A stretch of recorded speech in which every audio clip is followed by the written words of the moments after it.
I travel. I'm traveling tomorrow. Visit parents. Yeah. Somebody call you? No. No one come. You change imam. Hmm? Bazen. You change Bazen. You change Bazen imam. Which one? Court Street. Amsa. Amsa. Amsa in Bosnia. This my friend passed away. Oh. More than another 6 o'clock. Ahmadine? I don't know. Farid, those guys. They'll know. They'll know someone to do. Yeah, I'm traveling tomorrow. You go further? Yeah. How long? Just 2 days. Inshallah. Bismillah ar-Rahman My ar-Rahim. friend. Mm. Okay. Why? Yeah. You have soon? You will not see it. No. Inna lillahi wa inna ilaihi raji'un. You have cancer. SubhanAllah. Allah have mercy on him. So, my ankle's full. What's the rate? Yeah. 61. 99, 61. 56, 65. Young. Pastor. Allah yarhamah. I see now on the phone.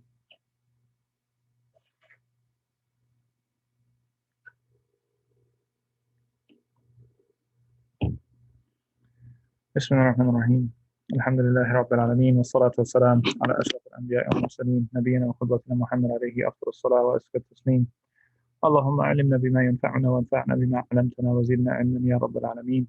السلام عليكم ورحمة الله وبركاته. Everybody, welcome. Sunday night.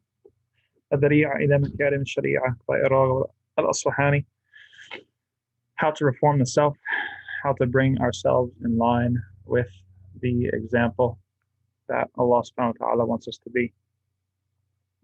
Last class we had talked about the necessity of revelation. And so we talked about how the intellect, as important as it is, and Raghib Asfahani, he has spent much of his book making kind of a formal defense of the intellect. The intellect alone cannot lead us to the specific information about the unseen that we need in order to achieve paradise or salvation, right? Intellect can help walk us to the door of submission. It can help us discern what is true revelation from not. It can help us discern the need for revelation in the first place. But the intellect alone cannot arrive at exactly the regimen of obedience that Allah subhanahu wa ta'ala commands. How to pray, when to pray, how many times a day to pray, so on and so forth. And the same goes for the specifics of Allah's nature, right? Certain things are more or less intuitive or can be discerned by the general intellect, such as Allah, the fact that Allah exists, even Allah's general oneness, right? But when it comes down to the specifics, what does his oneness mean and what doesn't it mean? The actual kind of which takes priority, his mercy or his punishment or wrath. Not even to mention things like the angels and the barzakh and the life after death and the stations of the afterlife. All these sorts of things depend upon actual revelation. They cannot be discerned by the intellect alone. And so that segues into Raghib Asfahani's next topic, which is, okay, there's a lot of things in human history that claim to be revelation. How can we discern? How can we tell between what is true and authentic revelation and which is not? And the fact that it's actually an interesting kind of testament to the absolute necessity of revelation that so many people have tried to fake revelation throughout history across different times and places and languages. Because if you can successfully convince people that what you're saying is revelation, then this is one of the most powerful motivators, if not the most powerful motivators that exist on earth. And this is something that's attested to by various conflicting sources, right? So such as, the CIA, right? We know that historically the CIA was responsible for kind of organizing Al-Qaeda in Afghanistan to oppose the Russians in the 80s, et cetera, et cetera. And some of the architects of that project, they were asked why they chose to kind of facilitate a religious extremist organization, as opposed to the various other sort of ideologies that are out there, right? There could be secular nationalists, there could be various different types of groups. And the CIA admitted, they said, well, religious extremists make for the best fighters, right? And that's something that's fundamentally true about human nature, is that if somebody believes that something is the divine word of God, if something believes that a particular commandment is coming from their creator, then they are going to have way more motivation, way more dedication, way more fervor than any other cause, because a religious cause motivates people not only for what they can gain from it in this life, but also what they can gain in eternity, in the afterlife, which is a much stronger motivator than any sort of worldly ideology or something that can promise any sort of success or advantage in this worldly life, right? This is also comes back to the point that we've mentioned time and time again in the khutbahs, that this is why all true morality has to be based in belief in the afterlife. And Allah implicitly and explicitly says this in the Quran many, many times, because there's no motivator such as your eternal life, right? And that's not to say that eternal life is just this kind of fable that we believe in to motivate us. It's not like functional like that. But okay, the afterlife is true, and it is the most motivating thing compared to anything that exists on this life, which we know that we're going to die, and so whatever either success or failure that we have is going to be very, very temporary. When I was on the talk of the town, this is the point that I tried to impress upon them, because they were asking about quote unquote Islamic extremism, right? I said there's no such thing as Islamic extremism, right? Extremism is not a Muslim issue. Terrorism is not a Muslim issue. It's not even a religious issue, right? It's a political issue. Why do we see so many seeming instances of what people call or observe as religious extremism? Is because simply religion is the strongest motivator for people. And so people, tyrants, oppressors throughout the ages, people who are power hungry, demagogues, have realized that if they can motivate people at the level of their faith and religion, then they have touched the most motivating thing that a person could ever have, right?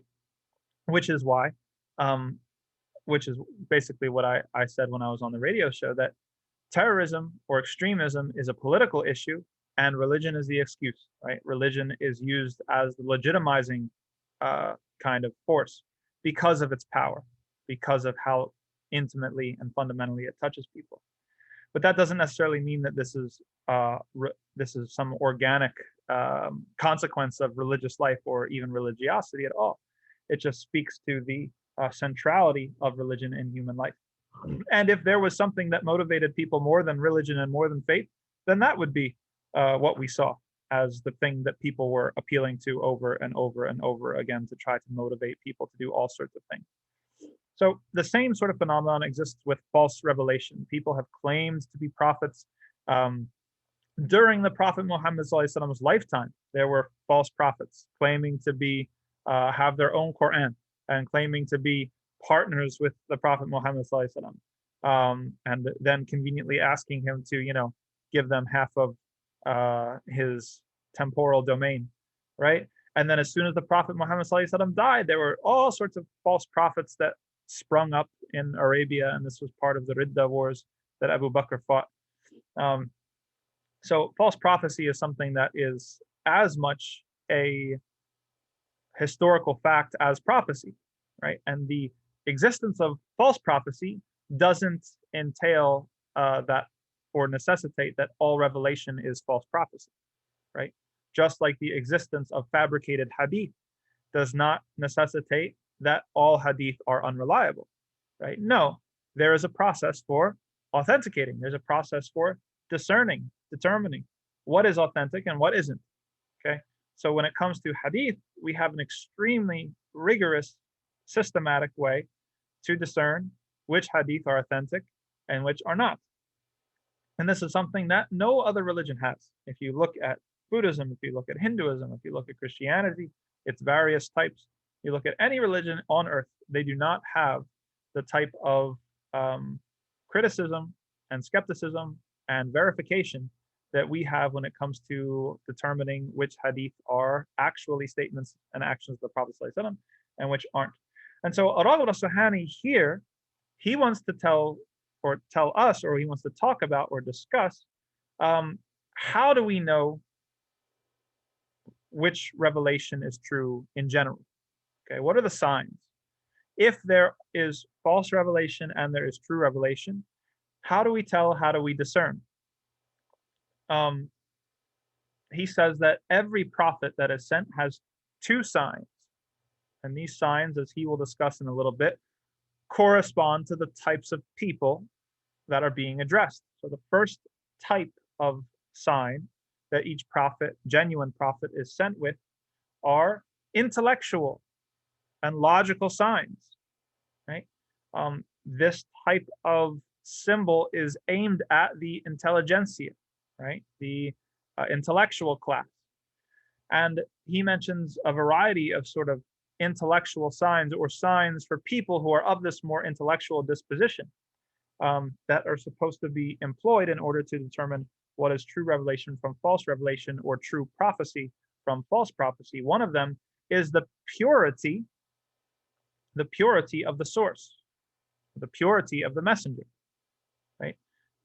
Despite some very, very extreme esoteric sects, most people recognize that a salvific message, a message that's aimed at our salvation, should come from a pure messenger, a pure source, somebody whose character and reputation is unassailable and impeccable, right? We would not expect truth in big capital T sense to be coming from a drunkard, or to be coming from someone who's an addict, or to be coming from somebody who is engaged in sin and undisciplined behavior, right? And as I referenced, there's some very, very esoteric sects that are very, very intrigued by the contradiction of those two things together, and so they kind of romanticize the holy fool or the holy sinner or something like that. But this is not historically what we find. If we're looking at actual prophets, real revelation, we're not saying that anybody, that there might be individuals who might state some things that are true, that are from various backgrounds and have various degrees of obedience and sin, and et cetera, et cetera. But when it comes to like revelation, we're talking about books of law, right? A prophet in the sense of capital P, somebody that Allah is sending to be a proof upon a group of people and a society. The acceptance of their message hinges upon, or I should say, is the cause of either their salvation or their destruction. Allah is not going to send someone who's not pure. Allah is not going to send someone without a pure reputation or a pure kind of history. And so when we look at the history of the Prophet Muhammad sallallahu alaihi wasallam, we find purity. The Prophet sallallahu alaihi wasallam never worshipped idols in his life, right? Even though he grew up in this idolatrous pagan society, he never once worshipped idols. Everyone that's a believing Muslim today would have given him a pass. Like, okay, that's his society, that's his culture that he grew up in. We wouldn't necessarily have held it against him. But it is significant that Allah saved him from that he never once worshipped idols. And so he had this kind of pure background. The revelation was then an extension of that background, right? The Prophet ﷺ never once engaged in indecency of any type, right? There were all sorts of people who were drinking alcohol, etc. He never once did any of that. There was even in the hadith books, there was when they were rebuilding the Kaaba, when the Prophet ﷺ was 35 years old, 5 years before he became official prophet. They were rebuilding the Kaaba, and it was very, very hot. They were doing physical labor. And there was a certain custom where it was acceptable for the men to air themselves out and cover themselves in a way that would have exposed their private parts. Okay? And someone suggested that the Prophet ﷺ do this, and he actually initiated the move to do this, and then he fell down unconscious. And then I think it happened twice or something. And so Allah kind of saved him from any indecent behavior. And that's very, very innocent. And then we also have the story of when he was 5 years old, sallallahu alaihi wasallam, the angel Jibreel, opening up his chest and removing that kind of black receptor site that all of us have on our hearts, that is ready and willing to be convinced by the suggestions that the devil gives to us. Right? So the Prophet ﷺ was pure. And Allah subhanahu wa ta'ala sent pure people as prophets. And we can understand why if we think about it, because nobody, or I should say, if a prophet is sent to a people and he's coming with something that challenges the whole fabric of their society, people are going to reach for any sort of way to smear them or delegitimize them that they can. We saw this with the Prophet Muhammad sallallahu alaihi wasallam. They called him a liar, they called him a magician, they called him this and called him that. And if they were able to bring up anything from his past, they would have. Right? If he had had an unsavory past, then they would have used that against him. However, there was nothing there to use. The Quraysh would have loved to have said to him, "Oh, just yesterday you were engaged in this and that behavior, and now you're some holy prophet that's sent to teach us the ways of truth. Who are you? Who are you to teach us these sorts of things?" Which goes to show the importance of having a respected reputation, right? It does matter. Yes, that we believe in second chances. Yes, we believe that somebody, and even within our own community, there are people who were on the street, there were people who were addicts, there were people who were in jail, and they accepted Islam and turned their lives around. And that's great. But Allah subhanahu wa ta'ala doesn't choose that type of person for a prophet. Allah subhanahu wa ta'ala chooses someone with an impeccable past so that no one can hold that against them when it comes to accepting the message. Because remember that Allah subhanahu wa ta'ala is basing these people's survival and salvation on their acceptance of this message. So Allah wants to give them a fair shot, right? If a messenger had an unsavory past and some of the people tried to use this against him and people were misled by this sort of argument, then it would be less than certain proof against those people. They could have an excuse in front of Allah on the day of judgment that, oh, the only reason I didn't follow him was because of his unsavory past or his reputation or what he had done before, right? But Allah wants to eliminate those sorts of gray areas and wants to make things very, very clear. So the first criteria we have is purity, right? If we have a prophet, we have someone who's giving us a message from Allah, a book from Allah, law from Allah, then it has to be from a person who is pure and has a pure reputation. The next point that the author mentions is having a pleasant appearance, right? This is famous from the seerah of the Prophet ﷺ. People would accept Islam just based off how he looked. He looked, and that goes from things that can be, let's say, achieved by human action, such as grooming and hygiene, right? The companions said that there was nobody that smelled better than the Prophet ﷺ. That the Prophet ﷺ used to detest that anyone would smell a bad smell on him. And people used to compare the Prophet ﷺ's hand to like a bag that was carrying perfume. You would shake his hand, and then when you parted it, you would be left with this beautiful scent on your hand. They used to compare the softness of his hand. They used to say that no one had softer hands than the Prophet ﷺ.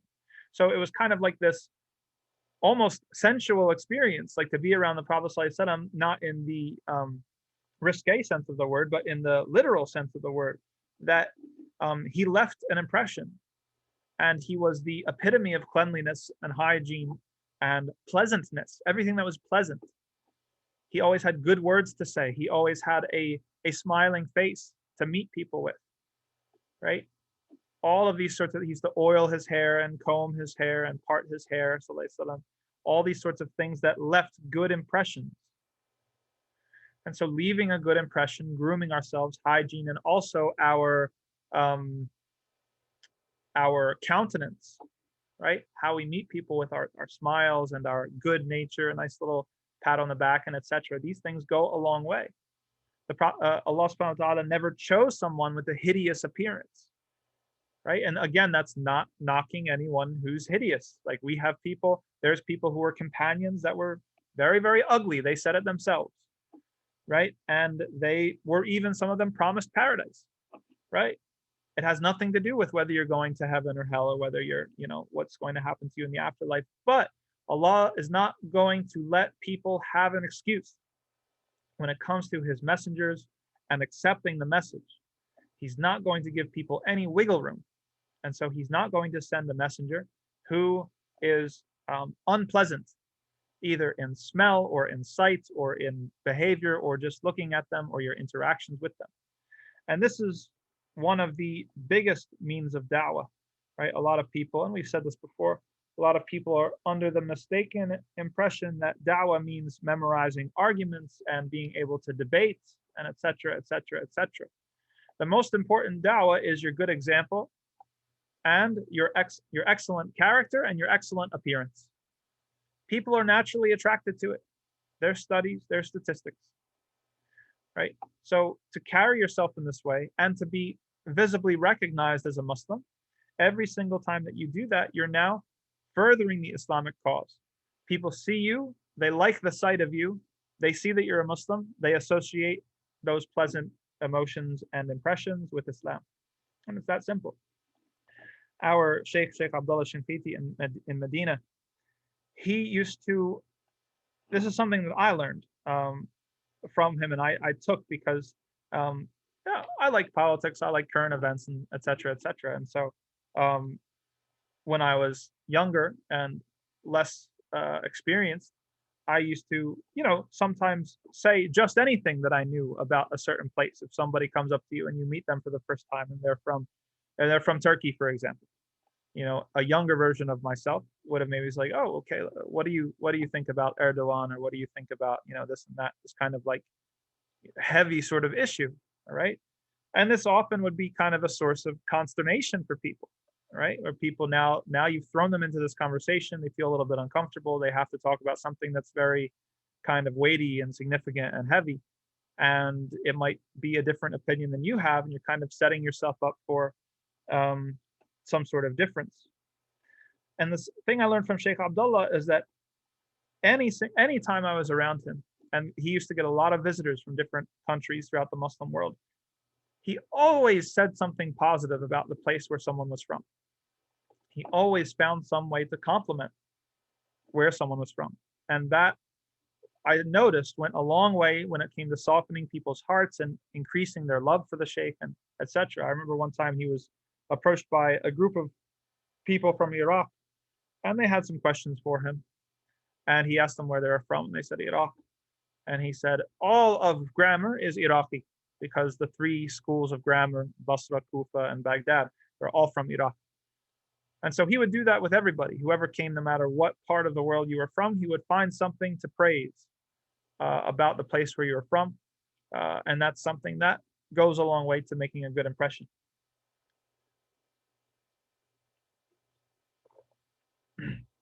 The next criteria that the author mentions is that prophets were geniuses. Right? They had expansive intellect. Right? Allah subhanahu wa ta'ala never sent a dummy to convey his message. Again, when it comes to the generality of Muslims, we have people who are intelligent, we have people who are not. And that's fine. You can easily make it to paradise, whether you're intelligent or not. No problem. But when it comes to the messengers and the revelation, Allah does not want to give anyone any wiggle room. And so his messengers are not only intelligent, but they represent the pinnacle of intelligence. And if you reflect upon the life of the Prophet Muhammad ﷺ, you'll see this. If you watch Ertugrul, for example, you know the kind of plots that are against Ertugrul, and he kind of has to see them coming and anticipate them, and he has to consider how people are going to react, and he has all these kinds of very, very weighty and high stakes decisions to make, right? And so it's a unique kind of intelligence that Ertugrul has to have. He has to deal with the external enemies that are trying, like the Crusaders, and he has to deal with the internal enemies, such as the people in his tribe that are trying to pursue their own kind of narrow interest, etc., etc. The Prophet ﷺ was the same. He was in the same exact situation. There were hypocrites, there were external enemies. He dealt with people from different tribes, different languages, all these sorts of different concerns. And it takes a very special type of genius to manage all of these things. One of the things the Prophet ﷺ did when they first migrated to Medina was that he made brothers, literal blood brothers, out of the Muslims from Mecca and the Muslims of Medina. And this lasted until the Battle of Badr, where they actually inherited from each other. They actually lived with each other. They were actually family.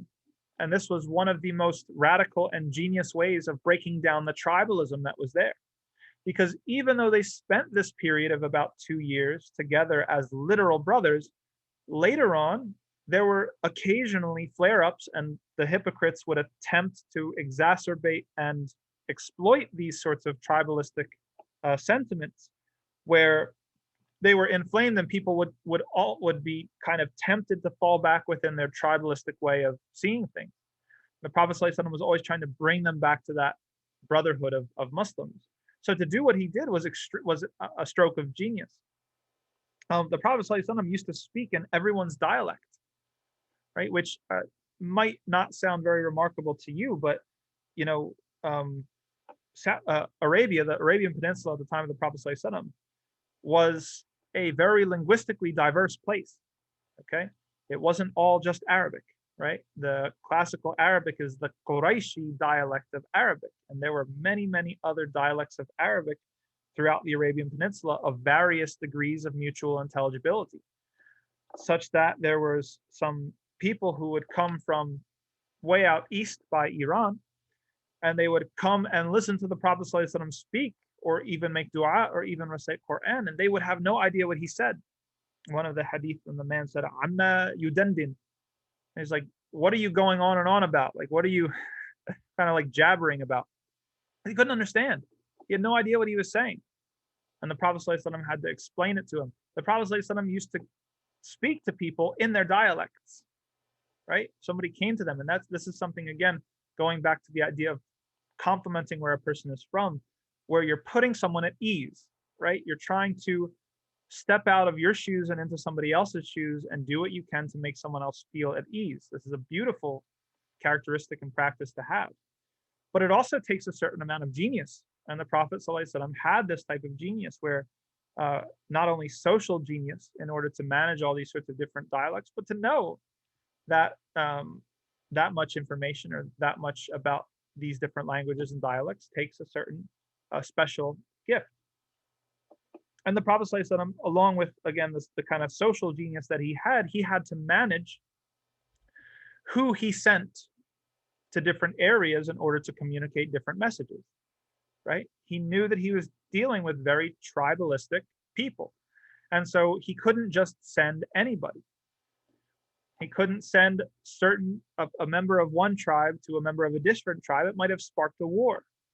So he had to very, very carefully think about, keep track of, and manage all of this tribal history, these tribal rivalries, and it impacted who he sent to whom and on what occasion. So this is a very particular type of genius, and this is a mark of the prophets, is that, if you look at other examples, would include Yusuf and how Yusuf managed the granaries for the Pharaoh and all these sorts of things.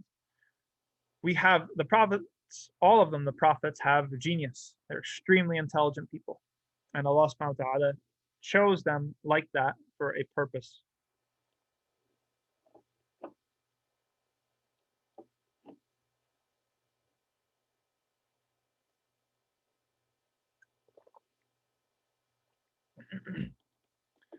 One of the last intellectual proofs, remember, these are all intellectual signs. So we have two types of signs. The first is the intellectual signs, or the signs that are geared towards people who are more in the intelligentsia. They're discerning of to look for this stuff, right? They're not so taken up by kind of what the masses are persuaded by. They're looking at deeper things. They're looking at the person's upbringing. They're looking at the person's interaction. They're looking at the person's, the impression that they make, etc., etc. Right? One of the last ones that he mentions has to do with the ability to reason, right? And make a rational argument with people. Prophet ﷺ consistently used reason, just like Allah subhanahu wa ta'ala did in the Quran, to convey messages and to teach lessons. We have the story of the poor Muslims who came to the Prophet ﷺ and they were complaining to him. They were complaining to him that basically they couldn't compete with the rich Muslims. They were saying the deck is stacked against us. The rich Muslims, they pray just the same as we pray, and they fast just as much as we fast. And on top of that, they have money by which they pay charity and they do all these sorts of things.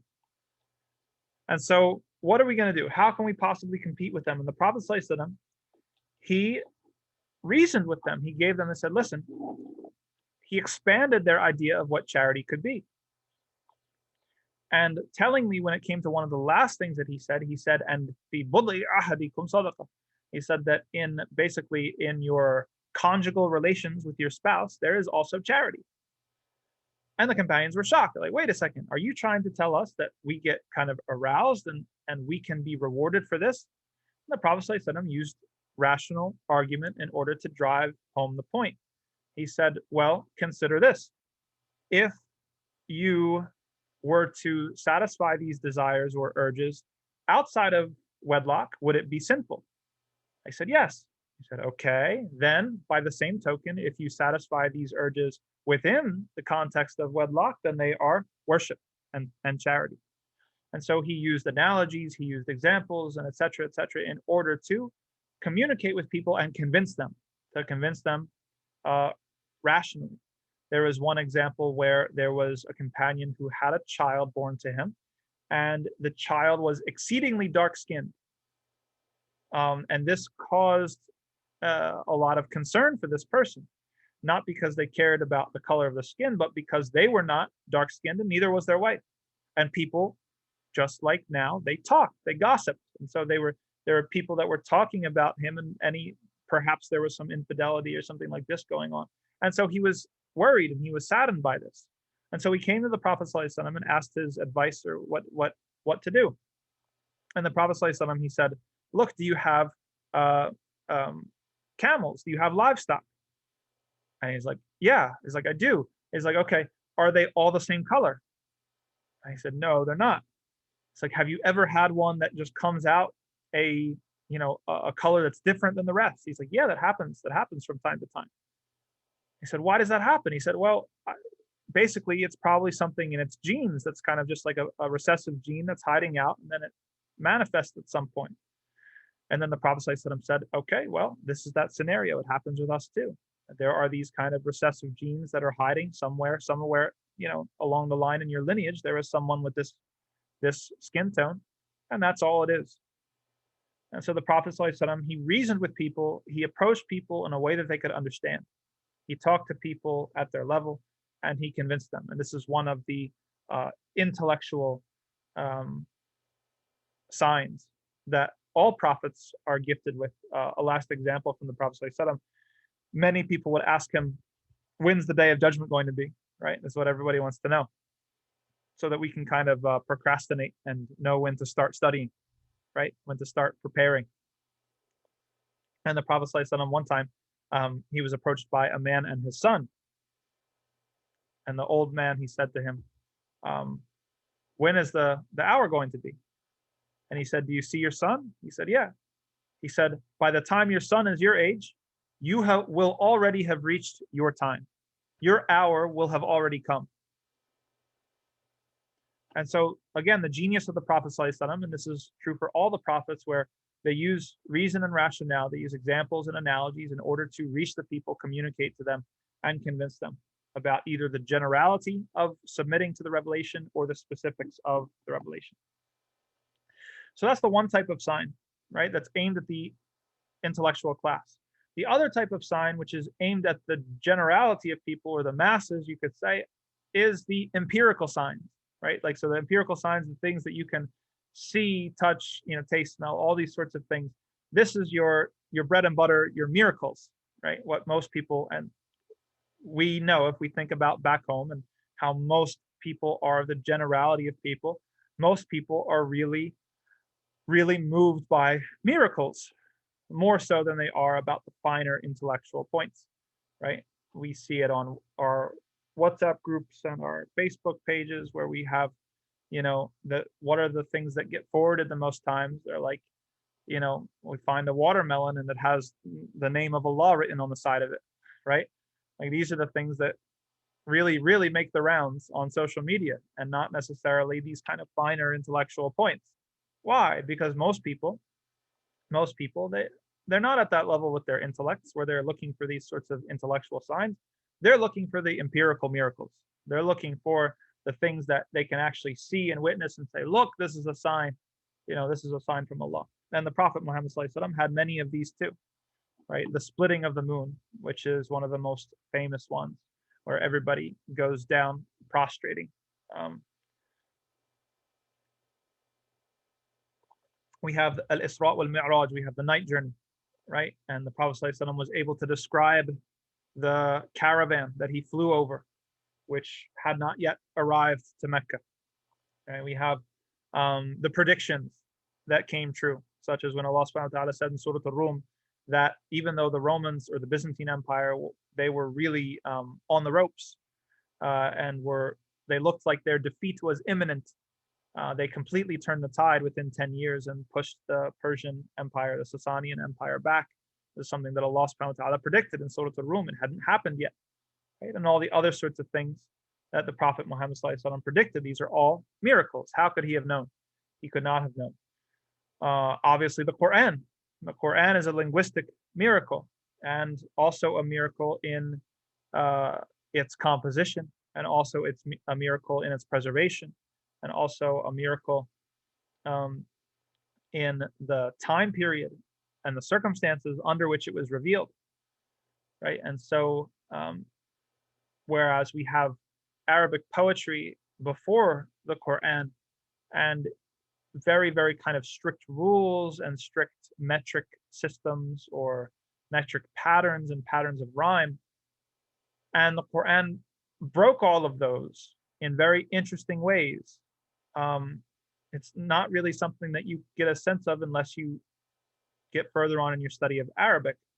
If you study Arabic poetry and you study the Quran, Arabic poetry is extremely dense, like much of English poetry, so that it's very difficult to understand.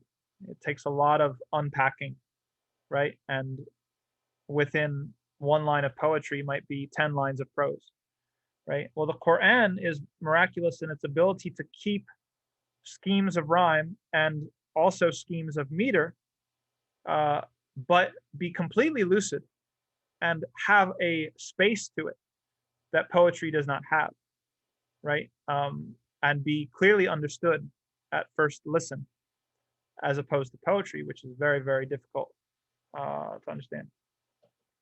And so with these sorts of empirical miracles, all right, these things that are observable miracles, right? Whoever denies these sorts of things, this is something that Raghib Asfahani leaves us with, they're being disingenuous, right? They're kind of showing their lack of sincerity. Allah subhanahu wa ta'ala didn't leave anyone any wiggle room when it came to the intellectual signs, right? And he didn't leave anyone really any wiggle room when it came to the empirical signs either, because they're so incontrovertible. They're attested to by thousands and thousands and thousands of people, right? It's not possible just to simply write them off and wish them away and say this is some big conspiracy or this is some revisionist history, right? These are things that if you were there and you were watching and you saw these things, to deny them was to really expose yourself as someone with an insincere intention and an insincere heart. That takes us to the end of the lesson. There's much more to say, but we should stop there. Does anyone have any questions?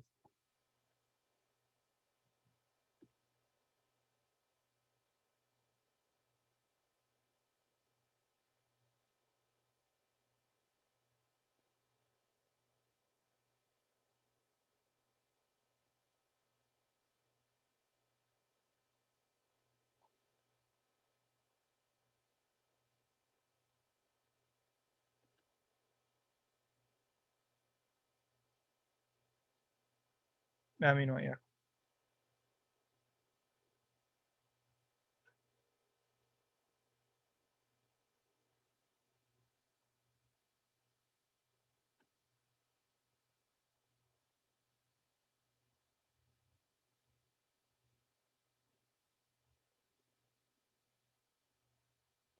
Okay, if that's it, then may Allah benefit us by this knowledge, inshallah ta'ala.